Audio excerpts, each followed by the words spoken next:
Good morning, everybody. It is Thursday and the sun shines out. So I hope you guys are having a wonderful day outside. And when you come inside to take a break, here's a story for you. It's called The Best Nest by P.D. Eastman. And in our lesson today, we have written some questions about the story. So after you listen to it, go to the lesson and see if you can answer the questions, okay? Here we go. Mr. Bird was happy. He was so happy he had to sing. This was Mr. Bird's song. I love my house, I love my nest. In all the world, my nest is best. Then Mrs. Bird came out of the house. It's not the best nest, she said. I'm tired of this old place, said Mrs. Bird. I don't like it. Let's look for a new place right now. So they left the old place to look for a new one. This place looks nice, said Mr. Bird. Let's move in here. But somebody else had already moved in. So they looked at another house. This one looks nice, said Mr. Bird, and there's nobody in it. You're wrong, said Mrs. Bird. This house belongs to a foot. So they went on looking. I like this one, said Mr. Bird. It has a pretty red flag on the roof. I've always wanted a house with a flag, said Mrs. Bird. Maybe this place will be all right. But it was not all right. I guess I made a mistake, said Mr. Bird. You make too many mistakes, said Mrs. Bird.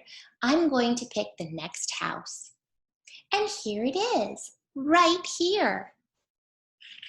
It kind of looks like where we go to school, right? They flew in. They looked around. Isn't it too big? Asked Mr. Bird. I like this big place, said Mrs. Bird. This is the place to build our new nest.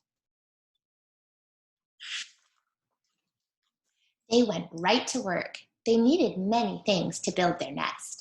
First, they got some hay. They got some soda straws and some broom straws. They got some sweater string. Oh, I don't think they asked him first. They got some stocking string and mattress stuffing. They got some horsehair. They got some man hair. I definitely don't think they asked him first, do you?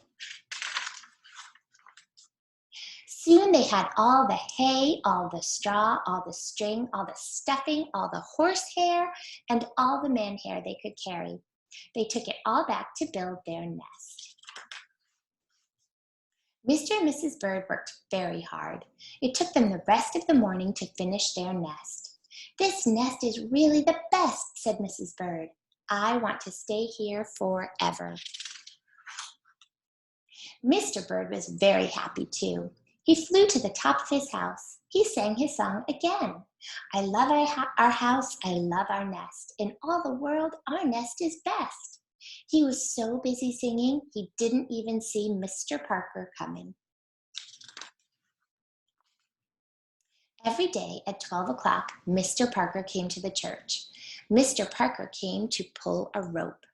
The rope went up to the bird's new nest. The rope rang the bell right under Mrs. Bird's nest. Bong, bong, bong. Mrs. Bird got out of there as fast as she could fly.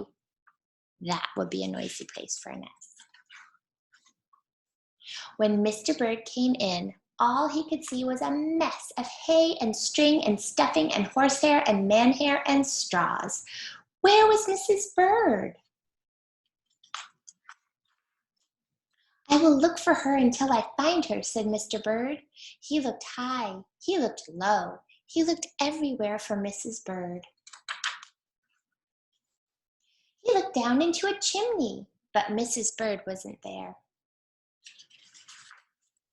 He looked down into a water barrel, but Mrs. Bird wasn't there.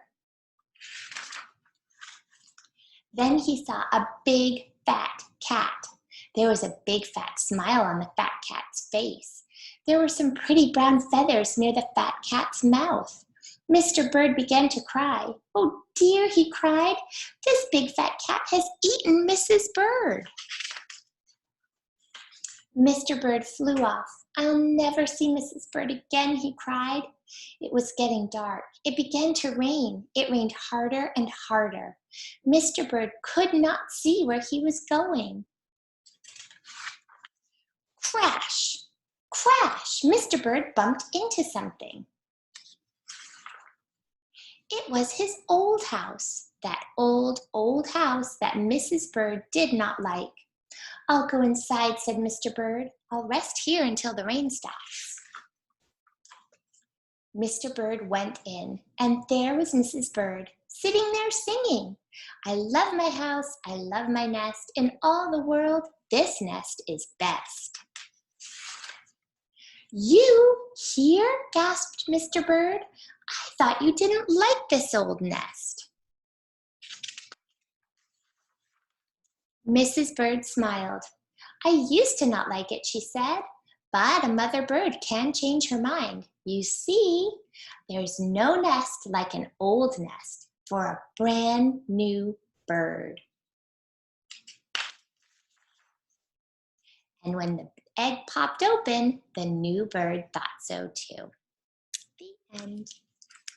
All right, now go back and look at the lesson and see if you can answer the questions. Bye.